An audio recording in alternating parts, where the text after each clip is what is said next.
solitude des enseignants, solitude des élèves, solitude des parents. Et cette solitude, nous allons ensemble tenter de la transformer en confiance, puis en enthousiasme et enfin en bonheur. Ouais, en fait, elle a passé plus de temps à se coiffer qu'à préparer son discours.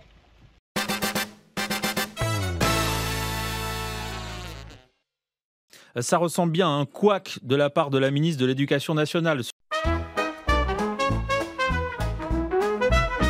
Anne Genetet a annoncé qu'un moment de recueillement et de discussion serait organisé dans les établissements scolaires pour le premier anniversaire des attentats du 7 octobre en Israël. Mais depuis, le ministère de l'Éducation nous a précisé qu'elle s'était trompée, qu'elle parlait d'un hommage à Samuel Paty et Dominique Bernard, les professeurs assassinés. Et je vous le dis ici avec force.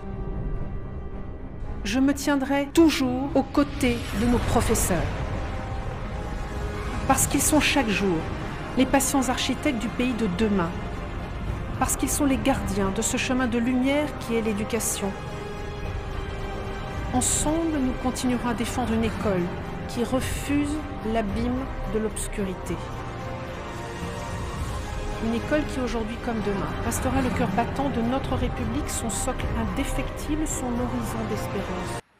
Amen. Je ne vois pas ce que je ferais encore au gouvernement. Vous pourriez dire la même chose, si le budget ne bouge pas, si les postes ne bougent pas, vous pourriez partir? D'abord, pour le moment, ma priorité est que chaque enseignante s'occupe de sa maison. Je rappelle qu'en 2019, notamment, une étude montrait que les maîtresses de maison ne savaient pas nettoyer les couverts en argent. C'est pourquoi je demande aux enseignantes de bien frotter les couverts avec du carbonate de calcium et un peu de gros sel. Vous voyez que j'ai une connaissance parfaite de mes dossiers. Abonnez-vous à ma chaîne pour plus d'astuces. L'école, voilà qui restera la priorité. Au-delà des améliorations en termes d'organisation et de formation, ne pourrait-on pas, par exemple, faire plus et mieux appel à des professeurs retraités volontaires ?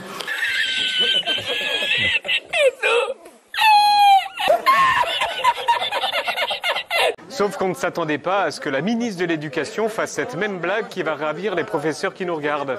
Regarde jamais à gauche. Regarde jamais à gauche.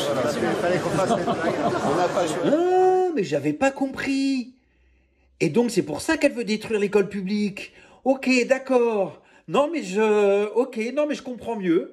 Le délai de carence, l'idée c'est d'aligner, c'est ce qui a été proposé que ce soit aligné sur les salariés du privé, qu'il n'y ait pas de différence.